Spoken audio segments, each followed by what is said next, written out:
These strange and flamboyant creatures are cephalopods, a diverse group of animals that includes squid, octopus, and cuttlefish. Close relatives of primitive invertebrates such as snails, cephalopods are far more than just simple slugs. They have highly developed brains, superb vision, and tentacles with powerful suctioning discs. But their most remarkable trait is their ability to communicate.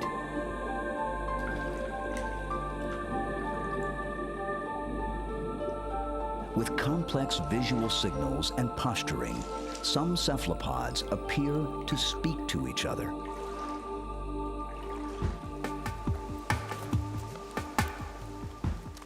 Each summer, a dedicated group of scientists converge on Bonaire, a tiny island in the southern Caribbean Sea.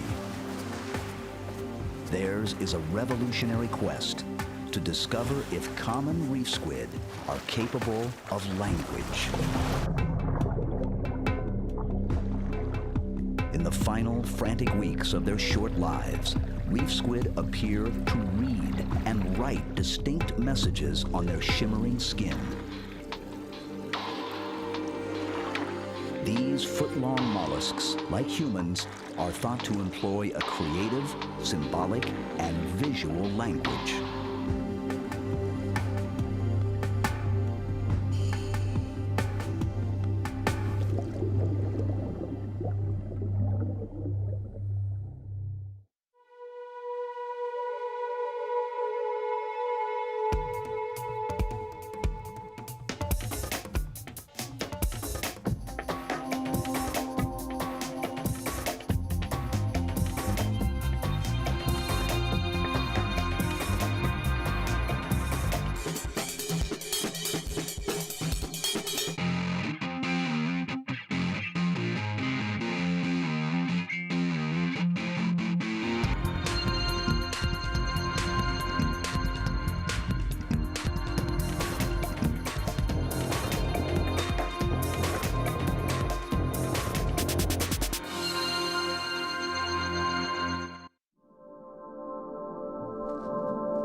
It is difficult to imagine creatures more alien and unlike humans.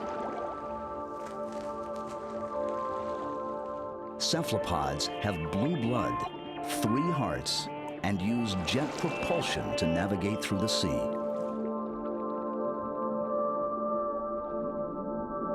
Theirs is the most advanced nervous system of any invertebrate. They are wily magicians of the deep, the octopuses, cuttlefish, and squid.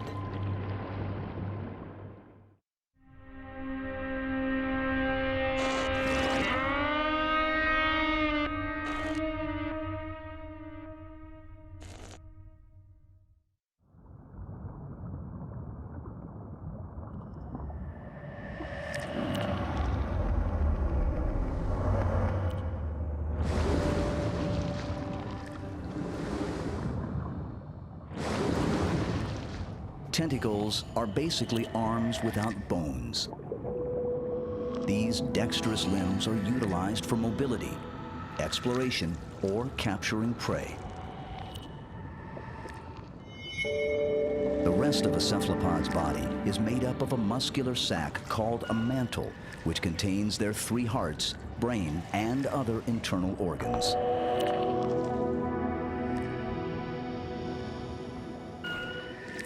Cephalopod in Latin literally means head-footed. Octopus, squid, and cuttlefish belong to the phylum Mollusca, a group of soft-bodied animals that includes clams and snails.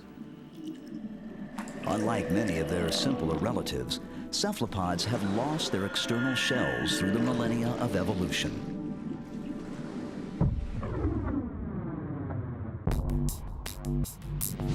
400 million years ago, their armored ancestors ruled the seas. These were the ammonites, and the oceans once teemed with them. but evolution seems to have passed them by. Only the primitive nautilus, a living fossil, has retained a protective outer shell.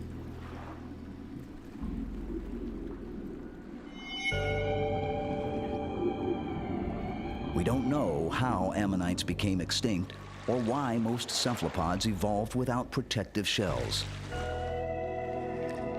What we do know is that these animals can exhibit an astonishing repertoire of behaviors. They appear to be smart. The evolutionary answer to why octopuses and squid are more intelligent than other invertebrates is probably because while they are derived from mollusks, they have evolved away from using the molluscan shell. A good, big, solid shell is a great place to hide in. And if you're hiding all the time, you don't have to think. As soon as you get out from the shell, you are what some people have described as bait. Anything can get you. Anything is interested in getting you, and you don't have any built-in protection.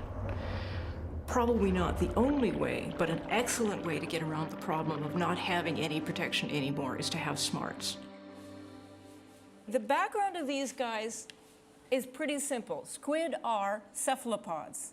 That means they're mollusks, but they're really unusual mollusks. They don't. Dr. Jennifer Mather is a professor of psychology at the University of Lethbridge in Alberta. It's a very short lifespan. So they go from this big hatched to this big doing mating games in less than a year and a half. The crystalline waters of the Dutch Antilles are a long way from the prairies of Western Canada. Up to the surface. Caribbean reef squid are perplexing subjects, considering Mather's primary field of study is human psychology. Her master's thesis dealt with a small species of octopus, while her doctorate examined the eye movements of schizophrenics, an unlikely pairing of research topics. Each summer, along with an enthusiastic team of scientists, Dr. Mather travels to Bonaire and its splendid coral reefs. Her ambition is revolutionary: to learn if Sepiotuthis sepioidea, a common species of reef squid, is capable of the most highly evolved of behaviors: language. American Martin Moynihan was the first biologist to present the controversial theory that reef squid might use visual language. But he passed away before proving his theory. Mather's mission: to prove Moynihan right. There's two reasons I chose the Caribbean reef squid for this long-term project. The first one is a really simple one. Martin Moynihan in the early 1980s said that he believed that the squid might make a visual language on their skin. Now this is a really big idea. Humans have language, and clearly monkeys have the ability to make a reasonable, primitive type of human language. If this were a third language in the animal kingdom, this would be big news. This is a really big question to tackle. Let me see if I can go and crack this particular nut.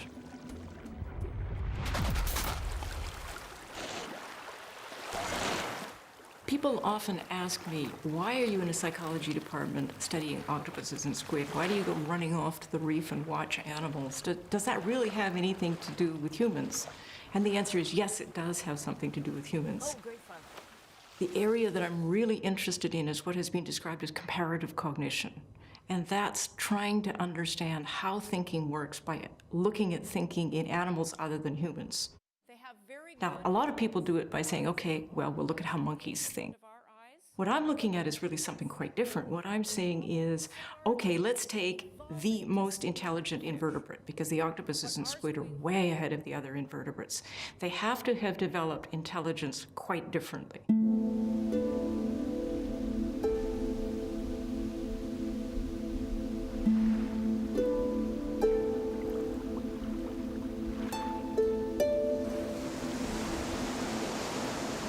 In the azure waters of the southern Caribbean Sea lies a tiny island renowned as an environmental success story, Bonaire.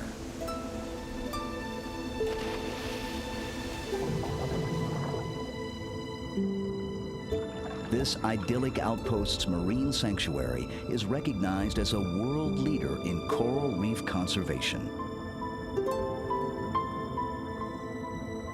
The entire undersea ecosystem surrounding the island is protected as a national park of the Netherlands Antilles.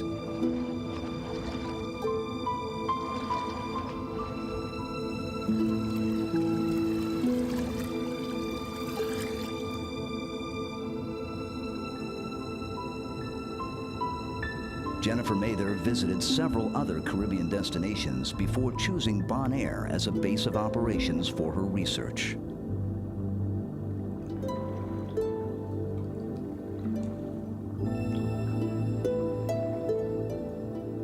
The squid are conveniently accessible from shore and are spared the destructive effects of commercial fishing and pollution.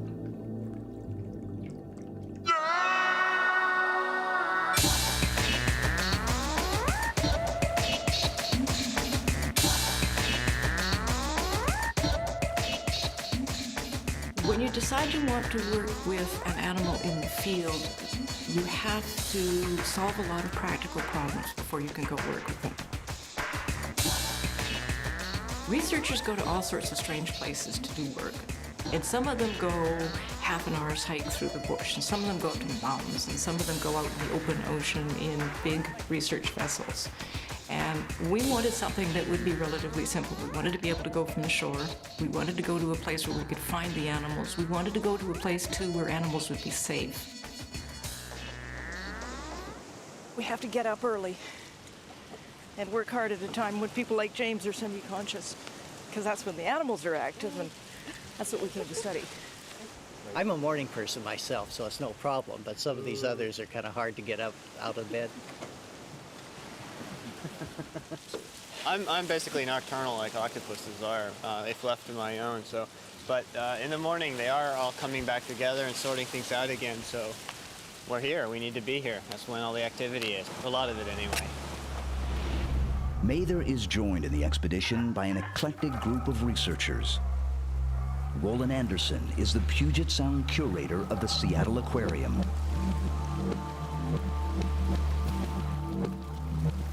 Ulrike Griebel is a cognitive and evolutionary researcher from the University of Vienna. She is accompanied by graduate student Ruth Ann Byrne. I saw a spermatophore.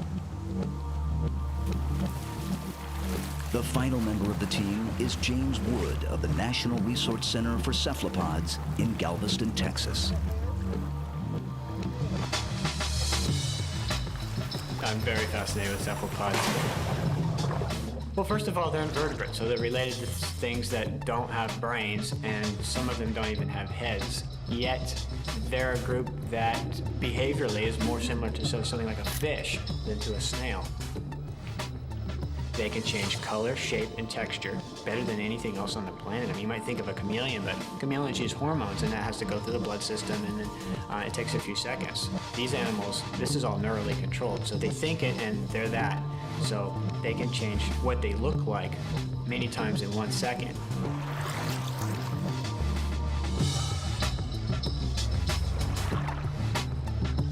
I got involved in the reef squid study here through Dr. Jennifer Mather, who is the team leader of this project.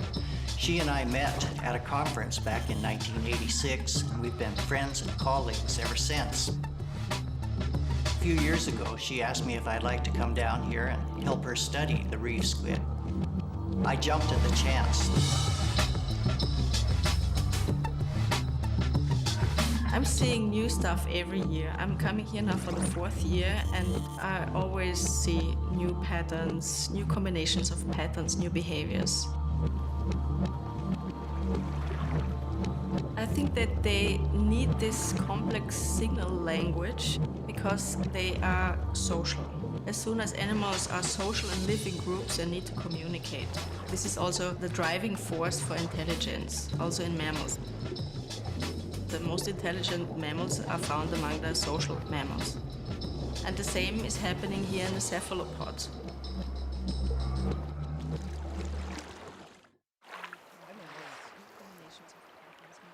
The group's fieldwork is quietly fascinating, but requires patience.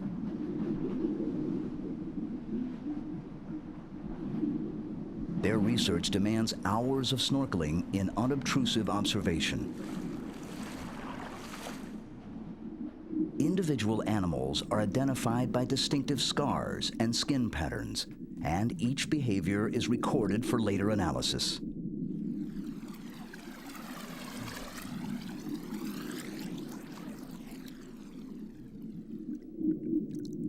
Caribbean reef squid are not the species favored by chefs and seafood fans.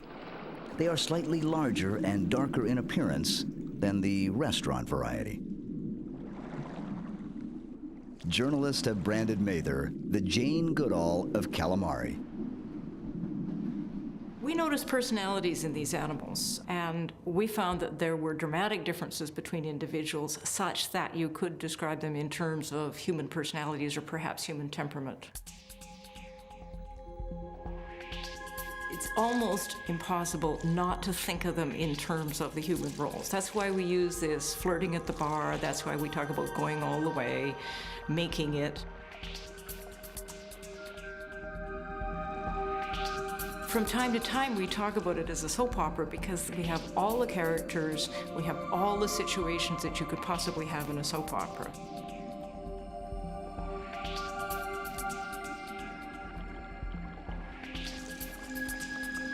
The squid practice a daily routine as timeless as the coral reefs themselves.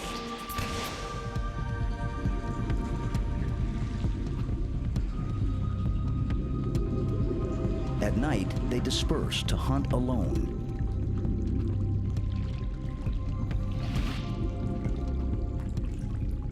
Each day at dawn, small groups of animals gather at precisely the same spot. Early morning is the time for mating games, and this is when things get interesting. They gather together for a few hours of greetings, jousting, courting, and of course, sex.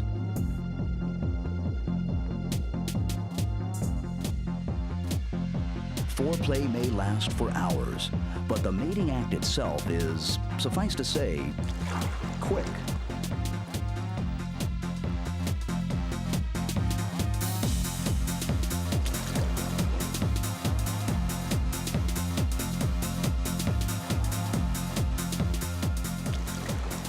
Probably the most important behavior that these squid do when they're gathered in these daytime groups is their reproductive behavior.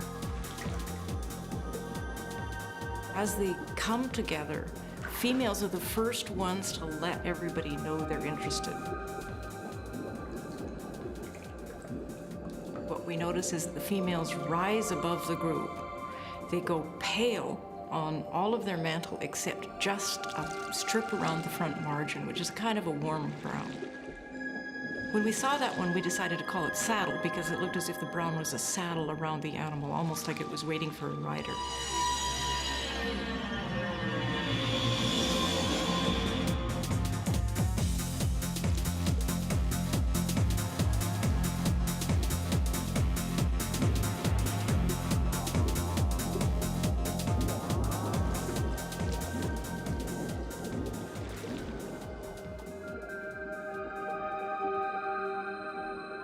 When someone is doing something interesting in return, it's probably a male doing stripe.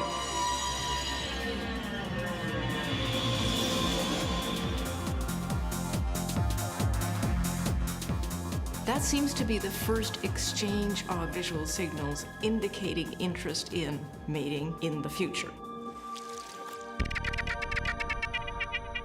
When he's really interested in doing a mating, he'll do a display called a flicker.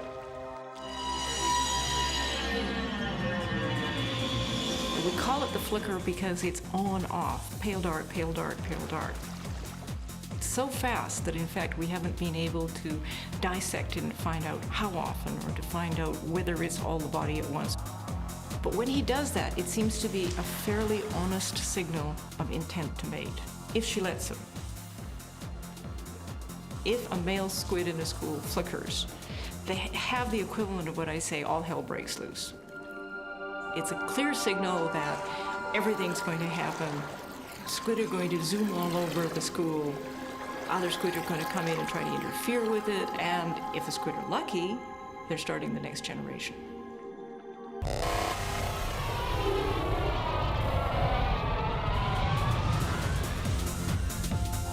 The other thing that happens when a male flickers is that it alerts other males to the fact there's an interesting situation coming in here. So they'll do a challenge. They'll do a challenge with the zebra display and coming up beside perhaps some special postures.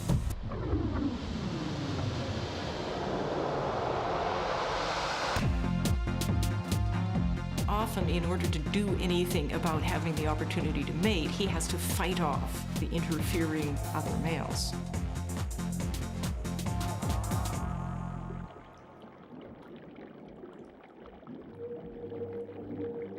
After 4 years of study, the scientists have concluded that reef squid exhibit approximately 20 distinctive displays, many of which revolve around reproduction.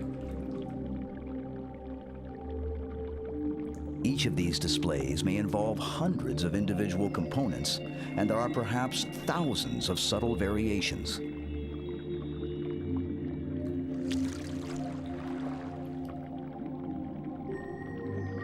Specialized cells in cephalopod skin, called chromatophores, contain pigment-filled sacs. Additional layers of cells, iridophores and leucophores, differentially reflect and alter the appearance of incoming light.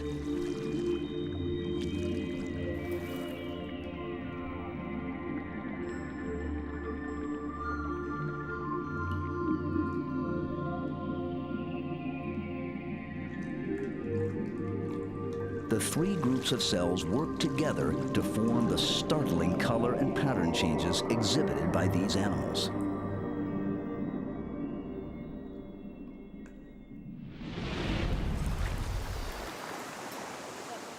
Next week, I think we're going to have to do an all-day watch on one group and sort of start at dawn and have relays of people coming in, watch for an hour, get out, watch for an hour, get out. Do you think that she didn't want him to mate her? I mean, do you think that's why she was doing the zebra? Well, she did the zebra right at him. So, and she kept the distance, too. I mean, she wasn't with him. She was 2 or 3 feet. Once back at their research headquarters, the team analyzes each morning's observations. I counted 17 today. Individual files cover a wide range of behaviors, including flickers, saddles, and zebra displays.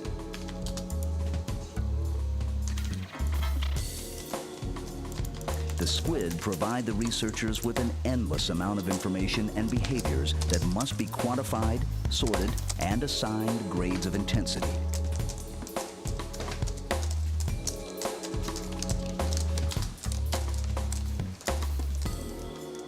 Anytime you see that green or blue, the pinkish color too, Yeah. that's iridophores. Yeah, it's a really neat system. It's not studied. The various displays can be sort of quantified and sort of assigned numbers depending on the intensity, whether it was on a quarter of the animal or half the animal or all the animal. For example, the zebra display, the arms can be together, which is kind of a low intensity thing where they can be completely spread out, which is more of a high intensity.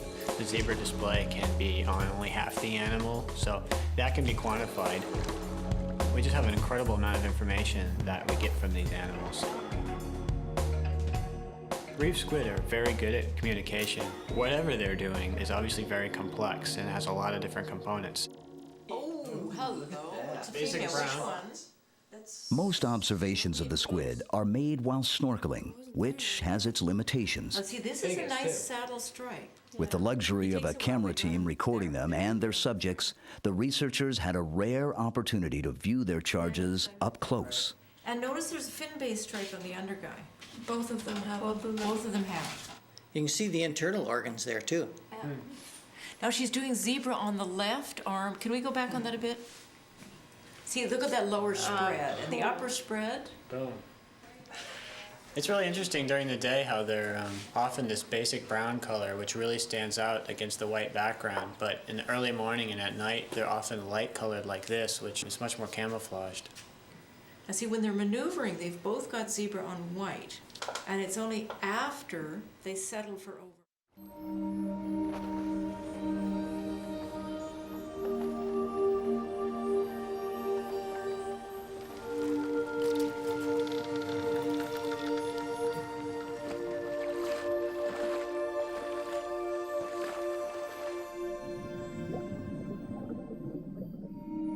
Photographing the tiny reef squid and their mating behavior proved to be a difficult task.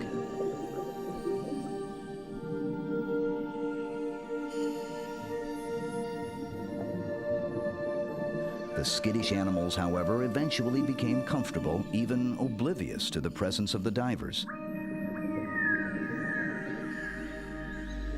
Cinematographer Neil McDaniel captured images of behaviors of which little is known.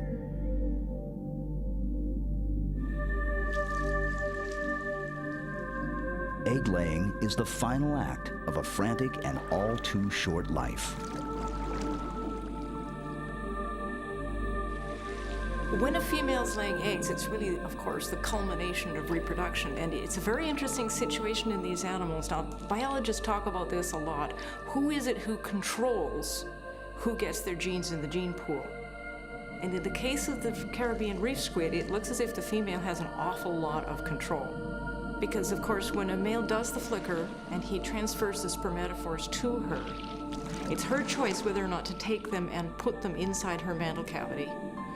And then, since she's stored the sperm, it's her choice about when to fertilize the eggs with which sperm.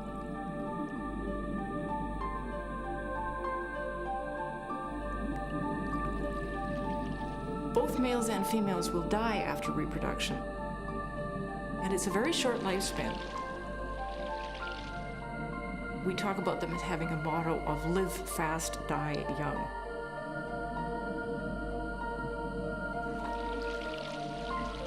An attending male guards the female throughout egg-laying.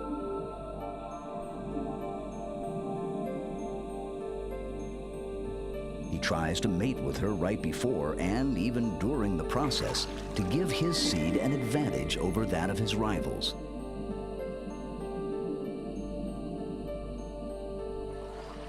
After carefully selecting a coral ledge with suitable protection from the elements and predators, the female lays up to 50 strings or fingers of eggs.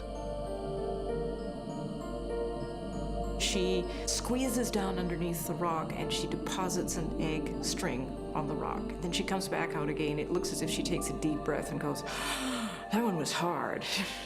And then another 5 minutes later, on average, she'll do another egg string.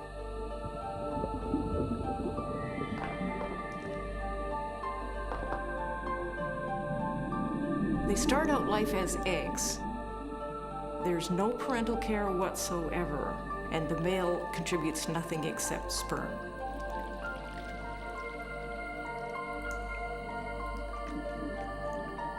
In only a few short weeks, the eggs hatch and tiny squidlets venture into the water column. From birth, each is prepared to assume the role of marine hunter. Yet they too must run a gauntlet of predators to reach maturity.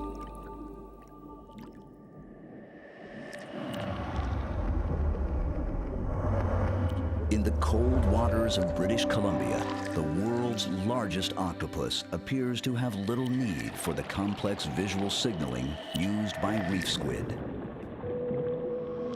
The giant Pacific octopus lives a mostly solitary life, and its reproductive strategy is quite different. Like reef squid, females accept sperm sacs from males to fertilize their eggs. But instead of abandoning her brood, she stays behind to tend the nest in a very motherly fashion. Before she uses the sperm to fertilize her eggs, she seals off a den, produces 57,000 eggs, glues them in strings to the top of her den, and then grooms them for 6 or 6.5 months until they're ready to hatch. During the entire period that the female's there, she does not leave, nor does she feed. And so her body weight will go from something around 15 or 18 kilos down to 5 or 7 kilos when she dies. So she'll lose more than 50% of her body weight. Out of the nest that the female lays, if the population is going to stay stable, all you need is 2 to survive. They just basically replace the parents. So out of 57,000, which is the average for a female nest, you're only going to get 2 surviving. More than that, the population increases. Fewer than that, the population decreases. And right now, it looks like British Columbia's population is very stable.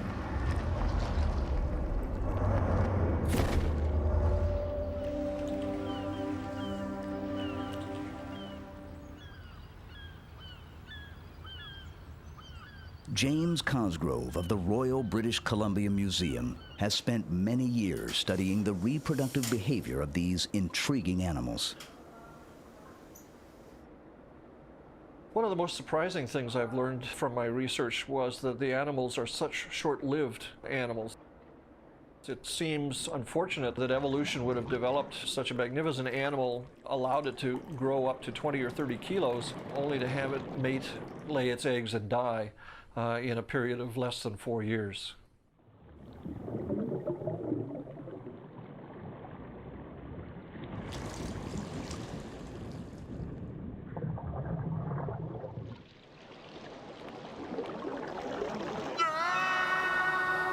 On the Gulf Coast of Texas, the research vessel Marie Hall departs from Galveston Bay.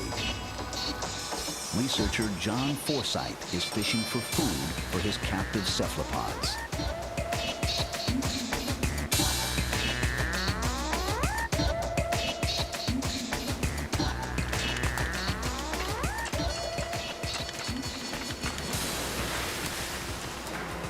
A bottom trawl is used to capture live shrimp, crabs, and fish.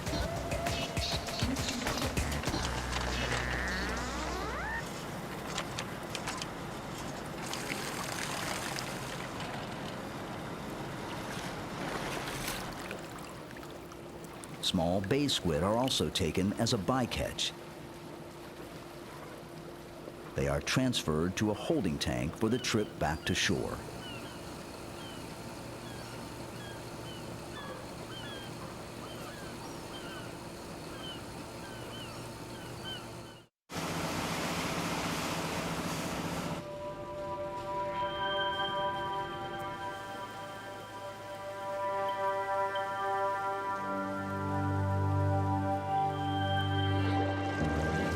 Squid, octopuses, and cuttlefish dislike processed or dead food. They prefer to stalk and capture their prey, much as they do in the wild.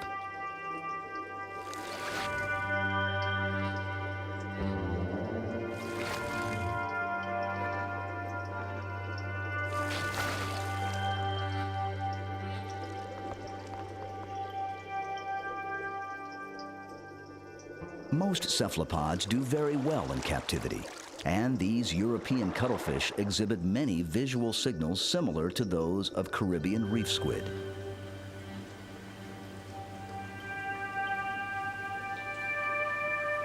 In captive environments, they display all the behaviors of wild animals, including mating and egg-laying.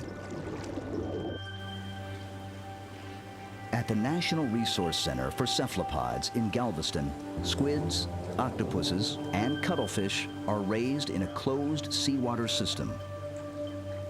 Eggs, darkly pigmented with melanin, are collected and transferred to special tanks. Each marble-sized egg contains a single animal that hatches in only a few short weeks. These tiny cuttlefish are perfect replicas of their parents.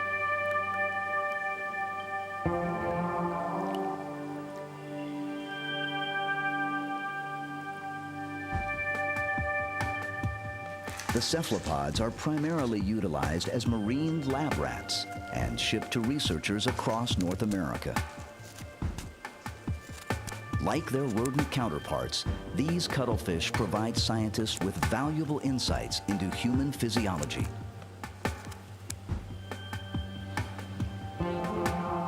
The reason cephalopods are so interesting is that much of the research we're helping to support is really ultimately aimed at understanding human diseases. But scientists find that going to a human or even a vertebrate is very difficult because the systems are so small and so sophisticated, it's a hard place to begin. So you move down the animal kingdom until you can find a sufficiently sophisticated system that you can begin to understand and ask good questions. And cephalopods, we find, are an interesting place to stop because they have very large elements of their physiology, be it the nervous system or the circulatory system or their brain or their eyes. The processes that are discovered there seem applicable to much more sophisticated systems like vertebrates, even all the way up to humans. This is the premier model in understanding how a living nerve cell can transmit an electric signal down its length. And when you consider that we don't have copper wire inside of us, it really is a miracle that electrical signals can move down living tissues.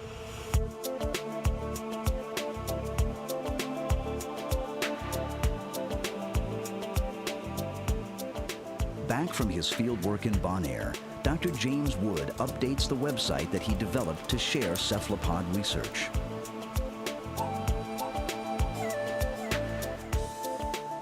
His office is crammed with toy octopuses and squids, a testament to his fascination with these animals.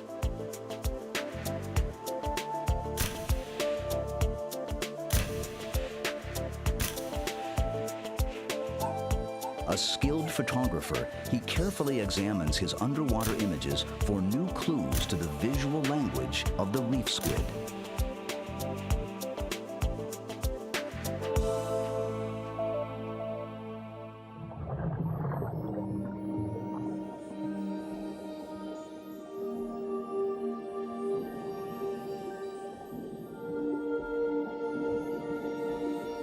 It's clear that cephalopods have varying degrees of visual communication.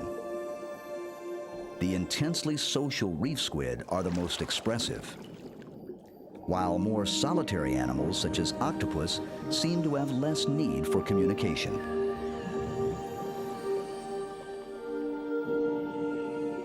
The complexity of the squid visual displays studied by Jennifer Mather are indeed remarkable. But do they represent a language? Are these squid really able to talk? John Forsyth and James Cosgrove offer differing perspectives on the intelligence and communication skills of cephalopods. There's no question that they're dazzling animals with a broad range of behaviors. To say an animal is intelligent, the best sort of definition or handle I've been able to put on it is to imagine that when an animal's born, you're born with a floppy disk that has so much code written on it, and that code is your behavior or your response to the world around you. I think the question of intelligence will be answered in cephalopods when we can show that the cephalopod can take that floppy disk of behavioral or life options and begin writing new code that wasn't there the day they hatched out. In other words, synthesizing new information into new responses that it didn't possess on the day it hatched. And that, to me, is the beginning of saying, yes, these animals are intelligent.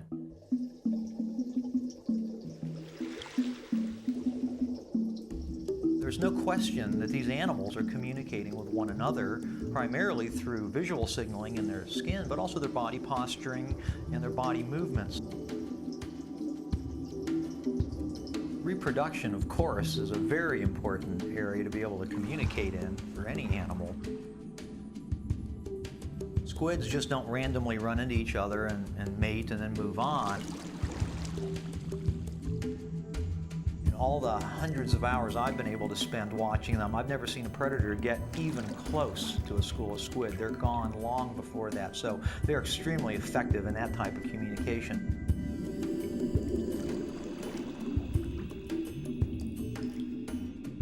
take this to the level of it, is it a language, is there syntax, or is there sentence structure to the way they communicate? That's very sophisticated and very difficult to get at. I don't think there are many of us ready to just yet say that's the way they structure their communication, but there's no doubt that they do make certain decisions very clearly known to one another.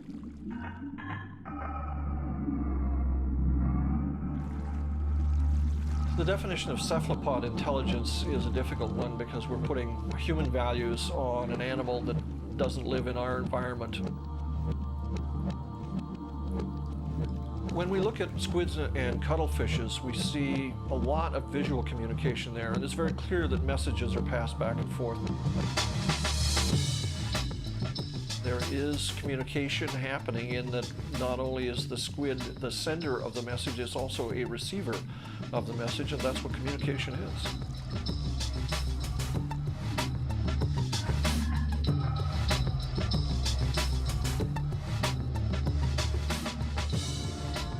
It is well known that cephalopods can change color and texture more quickly than any animal.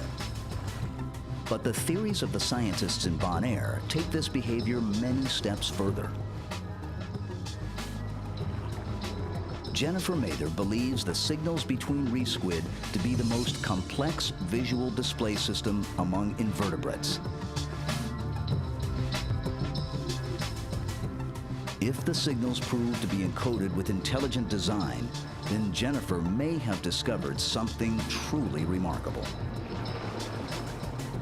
In terms of do these squid communicate with each other when they're in the groups and they're sending out these displays, this has to be answered by the simple step of saying what happens afterwards. And I've done some analyses about what happens afterwards. And yes, after these displays, other things happen reliably. So that's the answer of do they communicate? Yes, they're communicating to each other. Do I always know just exactly what the shades of meaning are? Lots to learn about that. The second part of the question of how are squid communicating is clearly, was Moynihan right? Do they have a language? And what I have to say at this point is, they're so complicated, I can't tell you yet.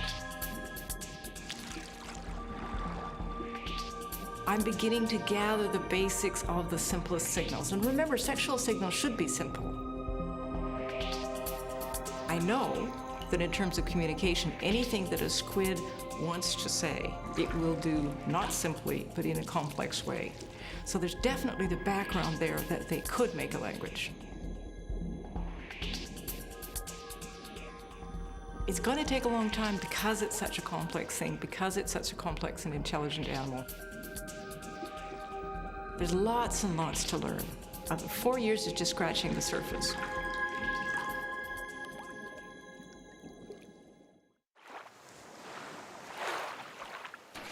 It may be a few more years before Jennifer Mather can ultimately prove that reef squid are capable of language.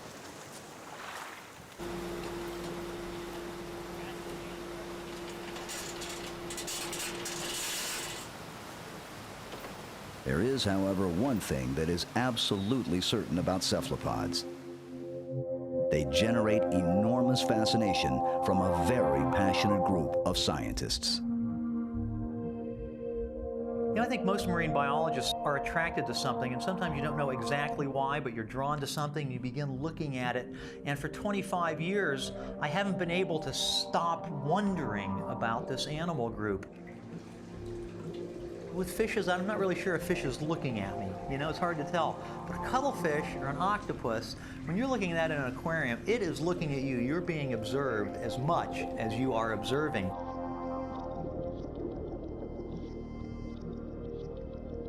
There's just new books, new pages, new stones to be turned over that even I can't even imagine right now. But that's what drives a biologist, is knowing that an animal group that you know very well still has those magical mysteries to show to you.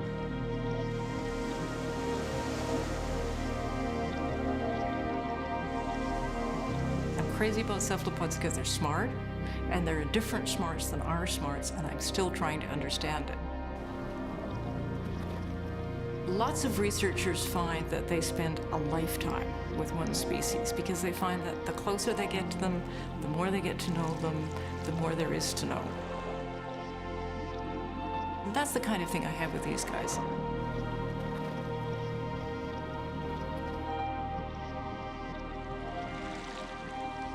I'm also nuts about squid because they're gorgeous to watch. I love watching the flashes. I love watching the color changes. They're beautiful animals. We don't just do it because it's absorbing and it's fascinating. We also do it because it's great fun.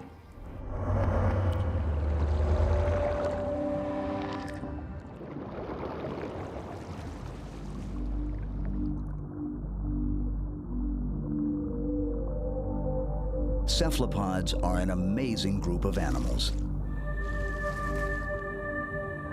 Species we once considered frightening are proving to be intelligent and wonderfully adapted to their undersea habitat.